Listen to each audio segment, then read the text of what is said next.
بیا یوه خبره دا د عزیزانو عام طور په اوداسي کې ناخون پالش چې کوم زموږ ته خوندو یا لوڼو نوکانو ته ورکړی دغه نوکان بیا نه اودس صحیح کېږي نه غسل صحیح کېږي نه اودس او نه غسل صحیح کېږي ولې دومره قدر ځای وچ پاته سو په بدن کې لکه یو بیشته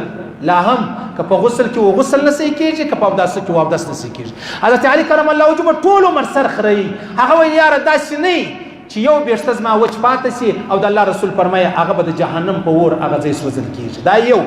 دویمه خبره دا د عزیزانو ډېر موږ وینو LP راواخې LP دا کله کله دا پر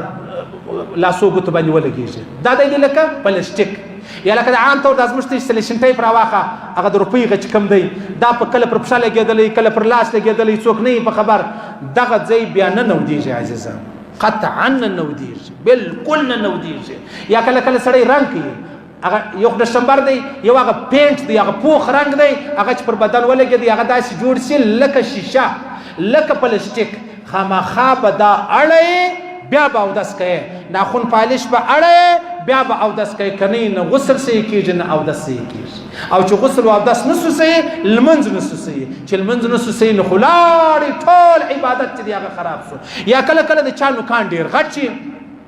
چې غټ لاندې لکه تناره والا راواخله لاندې در نوکانو دلته وړه چې دی هغه جمع سوي دي هغه وچ سوي دي وچ ته اودس کوي خو ژر ژر موږ اودس کوو دا ځای وچ پاتېږي دا اودس نه صحیح کېږي بلکل نه صحیح کېږي یا کله کله دغه مستریان یا دغه رقم مطلب نور خلک راواخ خورې کشه خلک نوکان یې تک توري د نن یې داسې خیره نیولې دغه نوکان چې د نن خیره نیولې ده ته اوبه ورسېږي که یا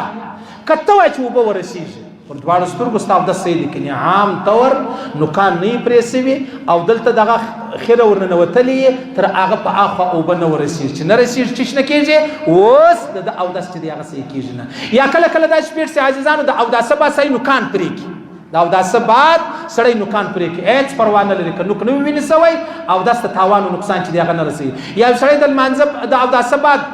بال برابر کی یا سر وخري ټیک سلو هیڅ پروا نه لري تامس ور باندې کړی و یا سړی د غسل بعد بیشتان وخري هیڅ پروا نه لري بس هغه غسل وسلو او د سم وسلو مس چې د هغه وسلو خیر عزیزانو کوشش د زده کړې وکړي کوشش د زده کړې وکړي ان شاء الله العزیز لږ عمل به د قیامت پر ډیر معلومیږي او کزما استاد د نو